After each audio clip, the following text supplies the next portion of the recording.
واحد من أهم وأحسن أفلام أحمد حلمي هو فيلم ألف مبروك.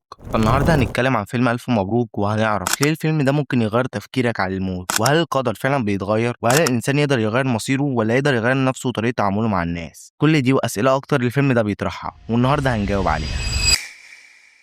بيبدأ الفيلم إن هو بيقول لنا بصراحة إن الفيلم مستوحي من الأسطورة الإغريقية الشهيرة سيزيفيوس، وطبعا الأسطورة دي معروفة جدا فمش هنتكلم عنها كتير وهنخش في الفيلم على طول. بعد كده بنشوف البطل أو رجل البطل بمعنى أصح، وبيورينا المخرج إن هو من طبقة عالية شوية ومرتب جدا ومهتم بشكله، وبعدها بنعرف إن هو متكبر شوية ومغرور وما عندوش إحساس لما بيدوس على رجل الشحات.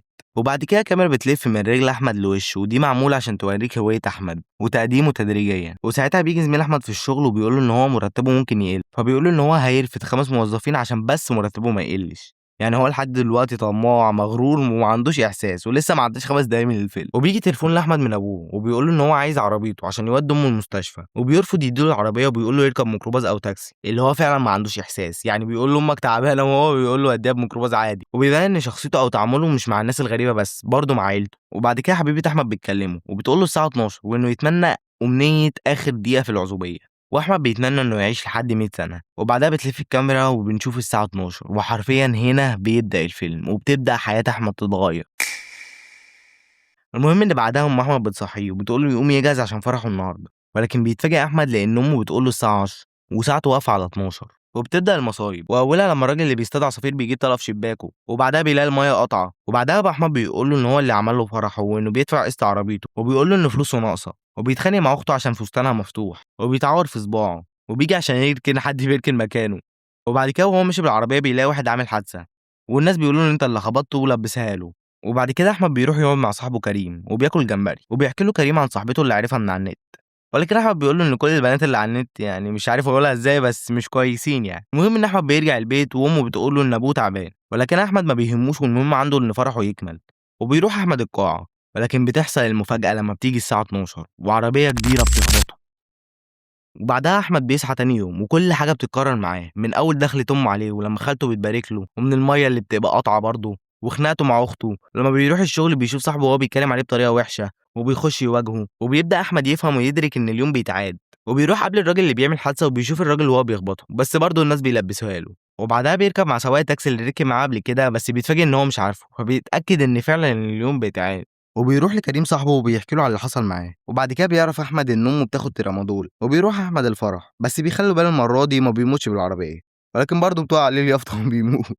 والتالت يوم بيصحى احمد وبرضه بيبقى مستغرب من اللي بيحصل له، وبيقول لاهله ان هو مش هيحضر الفرح، ولكن ابو حبيبته بيغصبه عشان يروح، وبيكتب الحاجات اللي حصلت له كل يوم عشان اهله يصدقوه. وبعد كده احمد بيسمع ابوه بيتكلم في التليفون وهو بيقول ان هو خد فلوس من شغل وبيغمى عليه. وبعدها احمد بيضحك على سعيد وبيجري بالعربيه، بس لما بتيجي الساعه 12 برضه عربيه احمد بتفرقع وبيموت.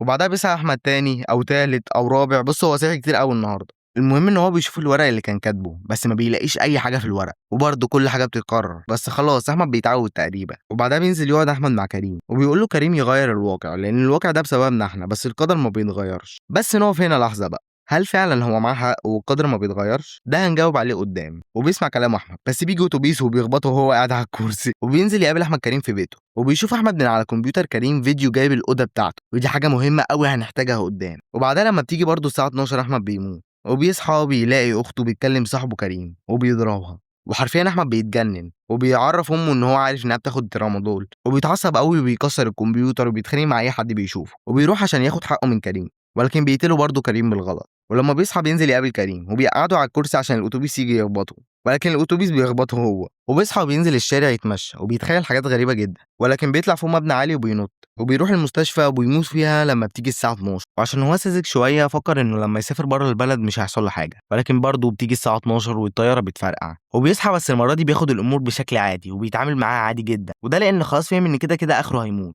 فبيتعامل عادي اللي هي موتة ولا أكتر يعني. بس بيكتشف بقى المرة دي إن سواق التاكسي ظروفه وحشة ومش بيضحك عليه، وبرضه بيكتشف إن أبوه مش حرامي وواخد فلوس معاشه عادي، وبيتعور برضه في صباعه تاني. وبيبلغ بعدها أحمد عن الديرة اللي أمه بتجيب منه، ولكن لما الحكومة بتيجي أمه بتيجي في نفس الوقت وبياخدوها معاهم. وبيروح أحمد البيت وبيدي الدواء لأبوه وبيقول له إن أمه في القسم، وبيروح لها وبتطلع من القسم وبتروح المستشفى، وبنعرف إن هي عندها كانسر. وبيدرك أحمد إن هو شخص مش كويس لأنه ظلم أبوه وأمه. وبعدها أبو أحمد بيكلمه وبيعاتبه وبيقول له إن هو اتهم أمه إنها مدمنة وهي تعبانة.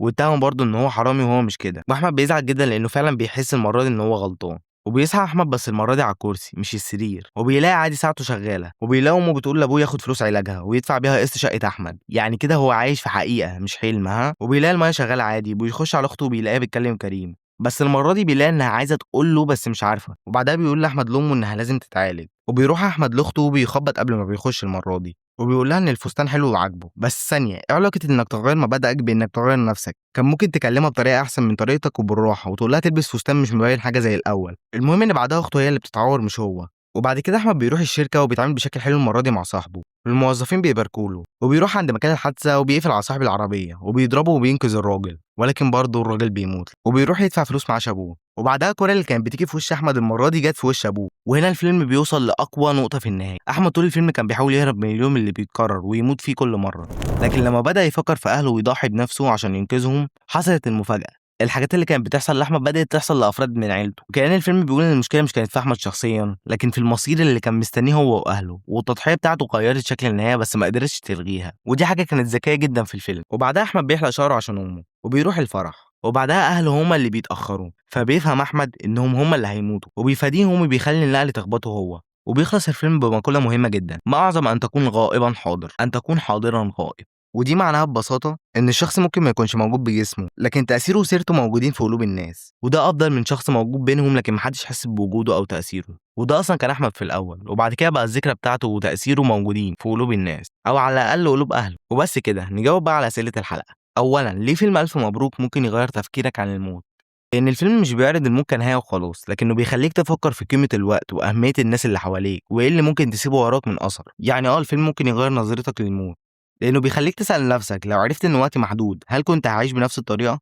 وهل كنت هقدر الناس اللي حواليا بالشكل الكافي؟ بس السؤال هنا: هل لازم نعرف إن أيامنا محدودة في الدنيا عشان نتغير؟ هقولك لأ، مش لازم. ممكن الإنسان يتغير من غير ما يمر بحاجة كبيرة زي دي، لكن لما تدرك إن الوقت اللي عندك مش مفتوح وإن لكل إنسان أجل، ممكن تبدأ تبص للحياة بشكل مختلف وتقدر الناس واللحظات اللي حواليك أكتر. وربنا بيقول: ولن يؤخر الله نفسا إذا جاء أجلها والله خبير بما تعملون. والآية دي بتفكرنا إن الوقت اللي معانا مش مضمون، وإن كل يوم بنعيشه هو فرصة.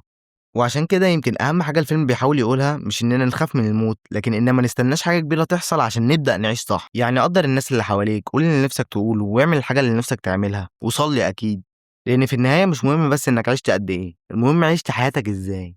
طب هل القدر فعلا بيتغير؟ إحنا كمسلمين بنؤمن إن كل شيء بعلم الله وقدرته، وفي نفس الوقت ربنا جعل للدعاء والأسباب أثر، والنبي قال: لا يرد القدر إلا الدعاء. فالدعاء نفسه من قدر الله، والأسباب اللي بناخدها برضه من قدرة ربنا. يعني مش معنى إن إحنا بندعي وبناخد بالأسباب إننا بنخرج عن قدرة ربنا، بالعكس إحنا بنعمل بالأسباب اللي ربنا شرعها لنا أصلا.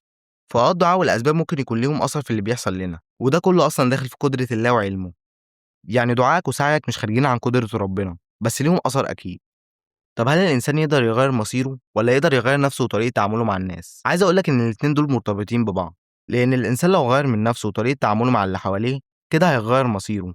إزاي؟ يعني مثلا شخص بيشرب مخدرات أو شغال شغلانة حرام والناس مش بتحبه أو شايفاه سرسجي أو شخص مش كويس، وهو كمان حياته بايظة لأن طريقه وحش، فبعد كده تاب وبقى يصلي على طول في المسجد ويشتغل شغلانة حلال، هيلاقي الناس أصلا بتقرب منه وبتحب تقعد معاه وبتحب قعدته لأنه شخص كويس. بس هو الأول يحاول يغير من نفسه للأحسن، وأكيد ربنا هيوفقه في ده. فبجد عايز أقول إن الفيلم ده من أحلى وأذكى الأفلام المصرية، وعلمنا دروس كتير جدا، بس اللي يفهمها، مع إن هو كان فيه غلطات ساذجة شوية ولو ركزوا فيها شوية كانت تتحل بس عادي. وأحب أشكر بجد كل الصناع القائمين على الفيلم ده بجد. وفي الآخر حابب أقول لك نصيحة دينية عشان محتواها يبقى مفيد لو حتى 1%، وهي: ما تستعجلش على رزقك وما تستهونش بخطواتك الصغيرة، لأن ربنا قال: ومن يتق الله يجعل له مخرجا ويرزقه من حيث لا يحتسب. حتى لو حاسس إن مستقبلك دلوقتي مش واضح، اعمل اللي عليك، ادعي ربنا كل يوم حتى لو بدعاء بسيط زي: يا رب اختار لي ولا تخيرني، واكتب لي الخير حيث كان، وخليك مجتهد في دراستك وتعلم حاجة تنفعك. وبس كده، أشوفك الحلقة الجاية، سلام.